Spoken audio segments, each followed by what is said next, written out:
नमस्कार, मी आनंद पोहनेरकर आपल्या सर्वांचं महाराष्ट्रवाणी बातमीपत्रात स्वागत करतो. पाहूया आजच्या ठळक घडामोडी. आता जिल्ह्यात जिल्हा परिषद आणि पंचायत समिती या निवडणुका संपल्या आहेत.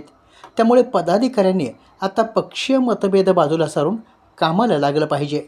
परभणी पंचायत समितीमध्ये तरुण तडफदार पदाधिकाऱ्यांनी एकत्र येऊन परभणी पंचायत समिती ही राज्यात अग्रेसर कशी राहील यासाठी सर्वांनी प्रयत्न करावेत, असे आवाहन आमदार राजेश विटेकर यांनी पदाधिकाऱ्यांना केले आहेत.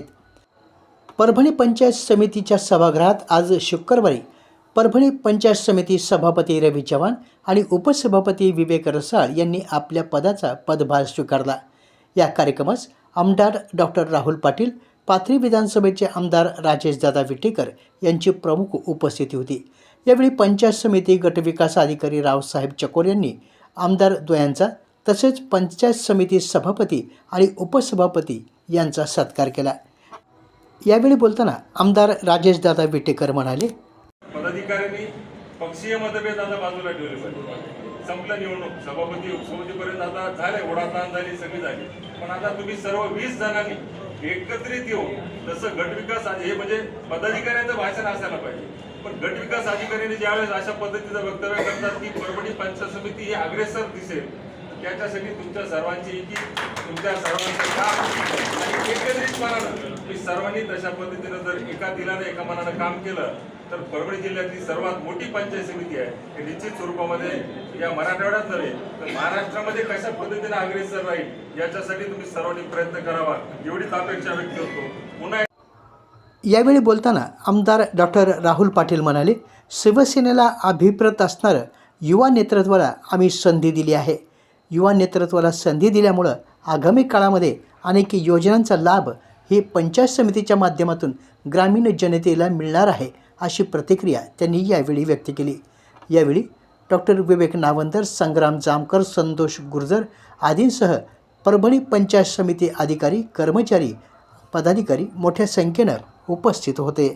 गुढीपाडव्याच्या मुहूर्तावर श्री क्षेत्र त्रिधारा येथील श्री ओंकारेश्वर देवस्थान परिसरात विकासाच्या विविध उपक्रमांची सुरुवात जिल्हाधिकारी संजय सिंह चव्हाण यांच्या हस्ते CCTV निगराणी यंत्रणेचं उद्घाटन करून करण्यात आलं.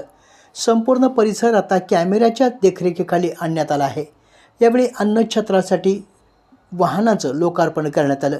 तसेच परिसराच्या स्वच्छतेसाठी स्वच्छता कामगारांची नियुक्ती आणि सुरक्षिततेसाठी सिक्युरिटी गार्डची व्यवस्था देखील करण्यात आली.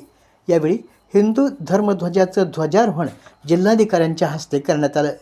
यावेळी बोलताना जिल्हाधिकारी यांनी त्रिधारा म्हणजे श्रद्धा, स्वच्छता आणि समर्पण अशी भावना व्यक्त केली. या 3 तत्वाच्या आधारे कार्य केल्यास परिसराचा सर्वांगीण विकास निश्चित होईल, असं नमूद केलं. यावेळी देवस्थानचे अध्यक्ष शिवाजी भरोसे यांच्यासह सुभाष जावळे, तुकाराम सूर्यवंशी, ॲडव्होकेट शिवाजी आहेर, पूर्भाजी जावळे, राजकुमार भांबरे, माणिक शिंदे, रामेश्वर शिंदे, माऊली जावळे, उमाकांत भरोसे, उत्तम भरोसे, नामदेव चव्हाण आदी पदाधिकारी यावेळी उपस्थित होते. पाथरी विधानसभेचे आमदार राजेश विटेकर यांच्या सहकार्यानं पेडगाव ते आर्वी या अत्यंत बिकट असलेल्या रस्त्यासाठी राज्य शासनाकडून 30 लाख निधी उपलब्ध करून देण्यात आला असून सध्या या कामाला सुरुवात झाली आहे. मागील वर्षी पेडगाव येथील सय्यद मिया पिंपळगाव रोडपासून सरकारी दवाखान्यापर्यंतच्या रस्त्याचे लोकसहभागातून मजबूतीकरण करण्यात आले होते. तेच काम सुरुवातीला प्राधान्याने पूर्ण करण्यात येत आहे. पुढील पेडगाव ते आर्वी रस्त्याचे कामही लवकरच पूर्ण करण्यात येणार आहे. या कामाची प्रत्यक्ष पाहणी पाथरी विधानसभेचे अध्यक्ष संतोष देशमुख, पेडगाव चेअरमन दीपक देशमुख, बाळासाहेब देशमुख, ग्रामपंचायत सदस्य पुरुषोत्तम देशमुख, दीपक देशमुख, सय्यद रियाज, गोविंद शिंदे यांनी केली. श्री स्वामी समर्थ महाराज यांच्या प्रगट दिनानिमित्त परभणी शहरासह जिल्ह्यातील श्री स्वामी समर्थ मंदिर या ठिकाणी भक्तिमय वातावरणामध्ये कार्यक्रमाचं आयोजन करून श्री स्वामी समर्थ महाराज यांच्या नामाचा जयघोष करण्यात आला. परभणी शहरातील शिवाजीनगर येथील श्री स्वामी समर्थ मंदिरामध्ये पहाटेपासून अभिषेक, नामस्मरण, भजन कीर्तनाचं आयोजन करण्यात आलं होतं. प्रगट दिनानिमित्त भाविकांनी मोठ्या संख्येनं मंदिरात उपस्थित राहून स्वामी समर्थांचं दर्शन घेतलं. यावेळी महाप्रसाद करण्यात आला. त्याचबरोबर आरोग्य, वास्तुशास्त्र याबाबत उपस्थितांना मार्गदर्शन करण्यात आलं. तसंच विवाह नोंदणी देखील यावेळी करण्यात आली. यावेळी स्वामी समर्थ महाराज यांच्या भिवू नकोस मी तुझ्या पाठीशी आहे या संदेशाची आठवण करून देत भक्तांनी प्रार्थना आणि नामस्मरण केलं. मंदिर परिसरात आकर्षक सजावट करण्यात आली होती.